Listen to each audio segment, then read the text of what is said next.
the station covering all of the DMV. This is DC News Now. Straight ahead here on DC News Now at 10, the district's top leader is starting the new year with lots on her agenda. What to expect this year as the city prepares for Mayor Muriel Bowser's inauguration. Plus, New Year's Eve took an unexpected turn for 3 officers in New York City. What the mayor says happened and why a suspect was shot. And new details tonight in a deadly crash near the White House. What we're learning about the suspect arrested. But first, here's meteorologist Scott Sumner.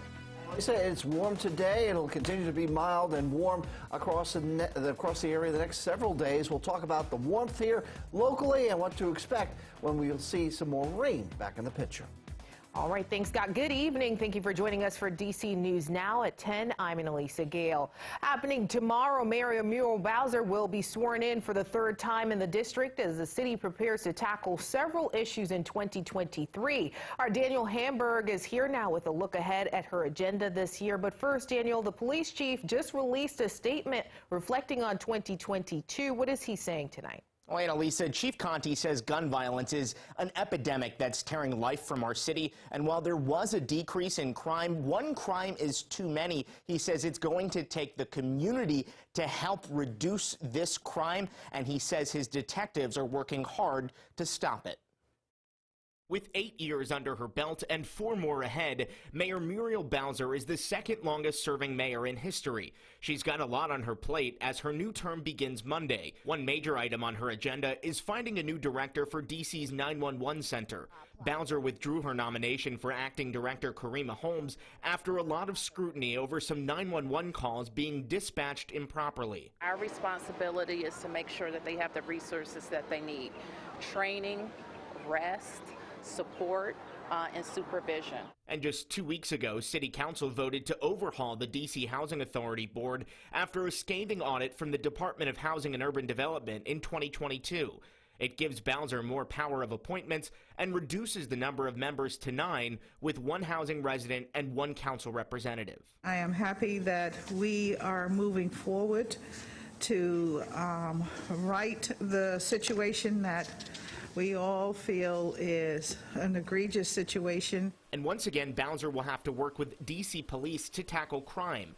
D.C. saw 201 homicides in 2022, the first time since 2003 that there were more than 200 murders in consecutive years. In 2021, there were 226 homicides. The day after she was elected, Bowser also said she's looking forward to working with newly elected Attorney General Brian Schwab to address the issue, particularly with juvenile violence. One big thing that we both recognize we need to work on together is our violence interruption strategies. Mayor Bowser will deliver remarks at an interfaith service tomorrow morning at 8 a.m. at 6th and I Synagogue before heading to the convention center to be sworn in at 9:30. In the studio, Daniel Hamburg, DC News Now. Well, new this evening, police have identified the suspect accused of hitting and killing a woman near the White House while trying to escape Secret Service. The crash happening on Friday at 14th Street and New York Avenue around 4:30 p.m. just as Secret Service was attempting to stop 35-year-old Spyro Staffilatos. Police say they were trying to stop him because he had the wrong license plate, but instead of stopping, he is accused of taking off and hitting 2 women. One is still in critical condition, and the other victim who died has not been identified. He's charged now with murder, aggravated assault, and other driving offenses. According to the Washington Post, he has a lengthy criminal history, including robbery and assault. Also right now, an investigation continues in New York City where 3 officers were attacked, according to Mayor Eric Adams. It happened on a busy New Year's Eve night for the NYPD. Garand Dillon from our sister station Pix 11 has the latest. Police are calling this an unprovoked attack. Less than 2 hours before the ball dropped and just blocks from Times Square, 3 officers assigned to security detail for the event were attacked by a machete-wielding suspect. The violence leading to one of the officers shooting the suspect in return. And these officers responded in an admirable, professional manner. The assault happened at West 52nd Street and 8th Avenue around 10 last night. Police say the 19-year-old attacker came up to one cop and hit him with the machete. He then struck 2 more officers in the head. One officer, an 8-year veteran, suffered a laceration to the head. The second officer, who graduated the police academy on Friday, was also struck in the head, resulting in a skull fracture and large laceration. one of the officers fired their service weapon, striking the subject in the shoulder. The NYPD has released this photo of the weapon they say was used in the attack. The machete was recovered near the scene. The officers were all taken to the hospital in stable condition, where they were treated for their injuries. The FBI's Joint Terrorism Task Force is now investigating alongside the NYPD, though officials note the attack happened outside the area being screened for the Times Square ball drop. This is very much an ongoing investigation, so our ability to talk about specifics is limited. There is no ongoing threat. We believe this was a sole individual at this time. There's nothing to indicate otherwise. Police say that 19-year-old suspect was taken to the hospital in stable condition. As for this investigation, it is ongoing, and officials say because this area would have been so busy last night, they are asking anyone who may know anything or who may have seen anything to call Crime Stoppers immediately. Reporting from Midtown, Kieran Dillon, Pix 11 News. Developing now in Montgomery County, police are investigating a shooting in the 8500 block of 16th Street. It was reported just before 7 p.m. We're told a man was taken to the hospital with serious injuries. Police believe this is an isolated incident. And an hour before that shooting, Montgomery County police responded to another shooting in the 9200 block of New Hampshire Avenue. We're told the man found in that case is expected to survive. So far, there have been no arrests in both incidents. And police right now are investigating a double homicide in Prince George's County. It happened around 6 a.m. in the 2500 block of Lazy Acres Road in Clinton. That's where police found the two who were shot and killed. Right now, police are calling this a domestic incident. What I can tell you, and for the community surrounding here, there is no danger to the community. Again, this appears to be a domestic-related incident. In addition to the two killed, another adult and a juvenile also suffered injuries. Their conditions are still unknown at this time. And new details in a homicide investigation that's underway in Fairfax County. Police say they found a 42-year-old man dead following a shooting in the 9500 block of Unity Lane. He has been identified as Nahom Bayin. It was reported just before 8:30 p.m. on Saturday. So far, though, no arrests have been made. Well, a New Year tradition continued on Freedom Plaza this morning. Stephen Cohen takes us inside the 9th annual Fresh Start 5K run and walk. It is a D.C. tradition. Brave the winter chill to get your heart pumping, those muscles in shape. Start the year off on the right foot. Because you want to do something fresh, start your year off good, healthy, so you can keep going for the rest of the year. Former marathon runner Scott Stone relocated to D.C. from Chicago. The Fresh Start 5K, he says, is the perfect way to launch a New Year's resolution. It's a good time to get into a good habit of getting out, getting some exercise.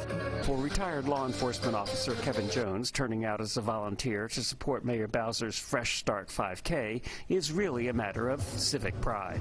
Couldn't think of a better day, a better place to start the new year off than in my hometown, Washington, D.C. And maybe the sunny skies, warm temperatures are a good omen for 2023. How many New Year's days here are there when you can be outdoors in shorts and a long-sleeve T-shirt? Every year I would try to, volunteer to sign up, but the weather would be so bad, it'd be so cold. So I'm like, I can't do it this year, not this year. So I said, yeah, I can do it this year. A great day to start the new year on this beautiful day in the nation's capital. Reporting from downtown Washington, Stephen Cohen, DC News Now. New tonight in Fairfax County, an Internal Affairs Bureau investigation is underway after an off-duty officer's audio porn was transmitted shortly after midnight on the police radio system. We're told the off-duty officer had a portable radio in the trunk of his car and forgot to turn it off. The department says the radio was inadvertently activated while that officer was driving with a Bluetooth in his vehicle. Well, D.C. already has the highest minimum wage in the country, and it is now increasing starting today. Katie Reed talked to people who are for this change and some who are still on the fence tonight. Now, not a state in the country pays a higher minimum wage than the district, and it's keeping its status as the newest pay bump comes on New Year's Day. I love that the minimum wage is going up in D.C. D.C. is where the money at. On January 1st, the living wage in the district will rise to $16.50 an hour, and again to $17 in July. The district is the highest paying place in the country, and some workers are happy about that pay bump. I live in Oxon Hill, but it's like that's not where the money at. Like minimum wage is over there, what, 13? I think so. Yeah, like 13. And over here it's 17. I work in D.C. before that. It's very expensive to live in D.C. The cost of living is really high, and rent continues to increase, and it's important that people are paid a livable wage. Others hope neighboring Maryland and Virginia, whose minimum wages will rise to $13.25 and $12 respectively, will follow suit. It's not fair that only in D.C. they're going to increase the minimum wage and not in Maryland and Virginia. But the increase in wages isn't the best news for everyone. The business is growing. It's growing a bit faster than we even expected. We are looking to now hire more employees, go outside the family. Now Alexander Howell, who owns Howell's Standard, a honey company, will have to be more selective about his hiring process considering his new budget. I wouldn't necessarily say hinder, but I will say that it's going to require us to put a lot more thought into it. And not saying that we weren't before, but it's going to require us to put a lot more thought and consideration. Bryant Jones, who owns BJ's Cookies, thinks the term minimum wage and the expectations that come with it should just go away. The term minimum wage is a strange term in general, just because I think it means that you're going to pay somebody the bare minimum, which they aren't working the bare minimum. You don't want them to do the bare minimum, so you should pay them a living wage first. You want to pay them what's in line with what you would pay yourself. Now, something for you all to think about. If the minimum wage hikes kept up with productivity, workers in the U.S. should be making at least $26 an hour. That's all according to the Center for Economic Research and Policy. In the studio, Katie Ree, DC News Now. And the minimum wage is also increasing in Virginia starting today, moving from $11 an hour to $12. All right, turning back over to weather now, where it was beautiful today, Scott. Oh, sure was. Look at this almanac here, Annalisa. The high today was 62 degrees. So we're talking, what, 10, 14, 16 degrees above the average of 46, and we're 11 degrees above the average low of 32 on the low side of things. However, the lowest low ever recorded in D.C. in January was on this date back in 1881. The lowest recorded temperature, 14 below. Whew. All right, 69 was the high, record high in 2005. So we weren't that far off of that, 7 degrees off that. And these were the highs today across the area. 65 at Waldorf, Manassas, 63 at Luray and Leesburg and Frederick, 62 at Martinsburg, and 60 at Hagerstown, and 59 at Kaiser. All right, so that was today, and we are going to get a little bit warmer across the board here. So looking ahead to Wednesday, because I've got Wednesday as a high of 70 degrees, I wanted to put it into perspective and see, hey, will we flirt or possibly tie any records or even break some records? Well, I don't foresee that happening here in Martinsburg. Record 75 back in 1997. But we could actually come close and flirt with a record at Winchester of 71 in 2004. And again, D.C. and Hagerstown, both 73 degrees in 1997. It's going to be close, but I don't think we're going to quite reach that mark, unless something does change. But I just wanted to show you guys that. What would the record high for January 4th be if we did hit that mark? Now, our Futurecast picks up, at least in the short term, a dry time of it here between now and Monday. Here at 1 in the afternoon. Not seeing any precipitation, just a mixture of sun and clouds out there. But rain, like I said, will come back into play as we go into Tuesday and most likely on Wednesday with the passage of a front. So what about the headlines here? Well, we could have a little patchy fog possible in southern Maryland. Otherwise, we'll see just partly cloudy skies. More clouds for Monday, rain and warmer weather Wednesday, and a colder weekend coming up. We'll break it all down for you and have that 7-day forecast for you in just a few minutes. Perfect. Thanks, Scott. Still to come, a look at how former Pope Benedict XVI is being remembered around the world. Stay with us. Plus, new year, new Congress, a look at what new members are hoping to accomplish and what may be standing in their way.